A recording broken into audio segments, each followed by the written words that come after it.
cultivo de catileias híbridas, tá? Vou pegar uma aqui para mostrar para vocês. Já já eu volto aí nas mensagens, tá bom? Gente, no geral, sombreamento, tá? Existem variações, tem plantas que precisam de ambiente mais claro, plantas que precisam de ambiente mais escuro, tá? Mas no geral, um sombrite de 80% ele dá conta do recado, tá?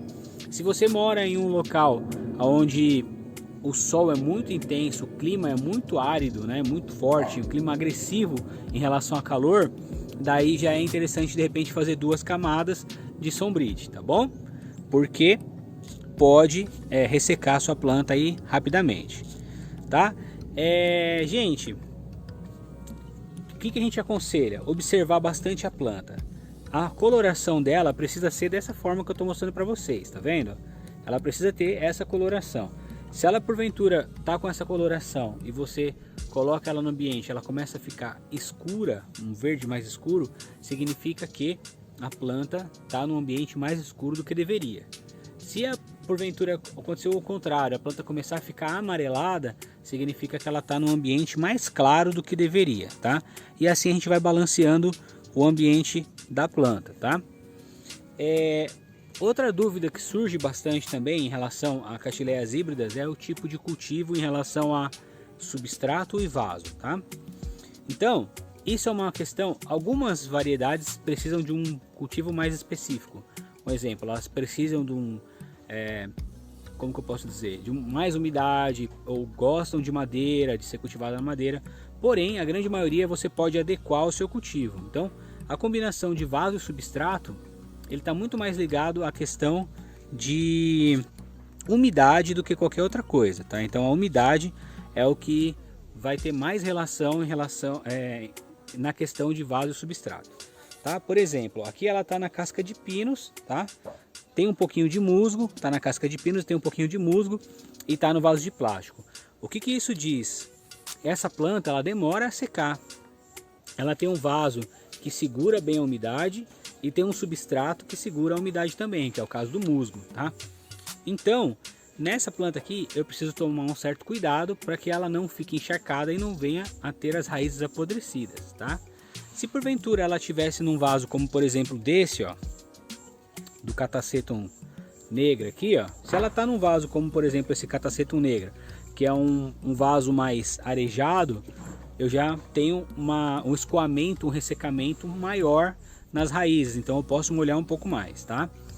Então, uma indicação que a gente pode dar é observar o seu cultivo. Se você molha bastante, se você tem o hábito de molhar pouco, tá? E com isso você vai adequando. Se porventura você molha bastante, você gosta de estar sempre ali molhando, você tem tempo para dedicar para suas plantas, você pode usar uma combinação de vaso e substrato que porventura seja mais drenado, porque você vai estar sempre ali molhando.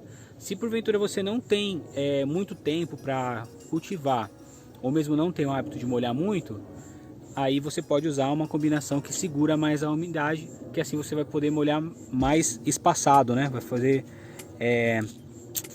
fazer aí regas mais espaçadas, beleza? Então a gente falou da questão de vaso e substrato, que vai estar ligado diretamente na questão de irrigação, tá? Isso também depende muito do local onde vocês cultivam. Por exemplo, a gente está aqui praticamente na Serra de Bertioga de Mogi das Cruzes. É um local extremamente úmido. Então, um cultivo como esse aqui, porventura ele não é adequado para cá. É que as plantas acabam não ficando muito tempo aqui. Elas chegam, passam alguns dias e já vão embora, são embaladas para ir para casa dos clientes. Mas é um cultivo que devido a, vamos supor, se ela fica aqui por um longo período, vai começar a representar aí algum problema em relação ao cultivo das plantas. Elas vão começar a apodrecer, o substrato por si só, ele vai começar a apodrecer também, pelo fato de estar sempre úmido, ele vai acidificando e decompondo, tá bom? Então a gente já falou disso, a gente pode falar também da questão de água. A água vai depender muito também, como eu falei, do vaso e do substrato. Então a gente pode sentir se a planta está seca aqui, por exemplo, ó, como ela tem musgo e ela está no vaso de plástico, ela está úmida, tá? Essa planta ela chegou pra gente do produtor tem 4 dias, tá? Tem 4 dias que ela chegou pra gente. Aqui nós não regamos essa planta e ela ainda está úmida. Então colocou o dedo lá, sentiu umidade, ó. Um indicador é se o dedo sair é assim, ó, é tipo sujinho, né, úmido com um pouquinho de substrato, ele tá úmido. Se colar no dedo tá úmido. Sentir umidade não precisa molhar, senão ela vai poder, pode acontecer dela acabar estragando o substrato, tá bom? A gente pode falar também da questão de adubação, tá, gente? Muitas pessoas porventura usam receitas próprias, tá? A gente não tá aqui para criticar esse tipo de coisa, mesmo porque essa pessoa de repente consegue ter um bom resultado com receitas combinando aí uma série de itens, tá? Mas para quem é iniciante não é legal a gente usar esse tipo de adubo, porque de repente errando a mão, colocando um pouquinho mais, colocando um pouquinho menos, pode acontecer da planta acabar tendo uma queimadura por adubação. Se for por pouco menos, até que não tem problema, mas se passar da dosagem, é aí que a coisa começa a ficar complicada, tá? Então, o que a gente recomenda, principalmente para quem está começando? Pega um adubo próprio para orquídeas, tá? Próprio para orquídeas, então tem que ser um adubo que uma fábrica já desenvolveu, já testou, que eles tenham um respaldo. Se porventura acontecer alguma coisa com a sua orquídea, você tem com quem ir questionar o que aconteceu, tá? Se vocês pegam uma receita da internet, vocês não tem com quem reclamar caso dê algum problema depois, tá?